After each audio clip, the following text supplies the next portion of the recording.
నేస్తాలైన శ్రీరుద్ర వారి మట్టి గణేశ విగ్రహాలు ఇప్పుడు అన్ని రత్నదీప్ స్టోర్స్ లో లభ్యం. త్వరపడండి. తెలుగు రాష్ట్రాల్లో కొన్ని రోజులుగా ఎడతెరిపి లేకుండా వర్షాలు కురుస్తున్నాయి. ఎగువన కురుస్తున్న వర్షాల కారణంగా భద్రాచలం వద్ద గోదావరిలో వరద ఉధృతి పెరుగుతోంది. గోదావరి నీటి మట్టం 43 అడుగులకు చేరింది. దీంతో మొదటి ప్రమాద హెచ్చరిక అమల్లోకి వచ్చినట్లు జిల్లా కలెక్టర్ జితేష్ వి పాటిల్ ప్రకటించారు. ఈ నేపథ్యంలో భద్రాచలంలో గోదావరి కరకట్టపైకి యాత్రికుల రాకపోకలను పోలీసులు నిలిపివేశారు.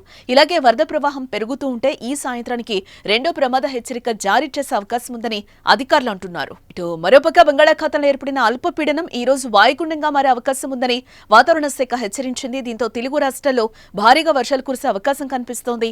ఈ నేపథ్యంలో గోదావరి వరద ప్రవాహం పెరిగే అవకాశం ఉందని అంటున్నారు. తాజాగా కురిసిన వర్షాల కారణంగా ఇప్పటికే ఖమ్మం జిల్లాలో పలు ప్రాంతాలు జలమయమయ్యాయి.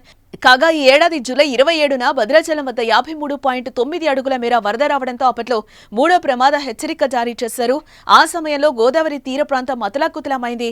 ఇప్పుడిప్పుడే తేరుకుంటూ ఉండగా మరోసారి నదిలో నీటి మట్టం పెరుగుతూ ఉండడంతో పరిసర ప్రాంత ప్రజలు, రైతులు ఆందోళన చెందుతున్నారు.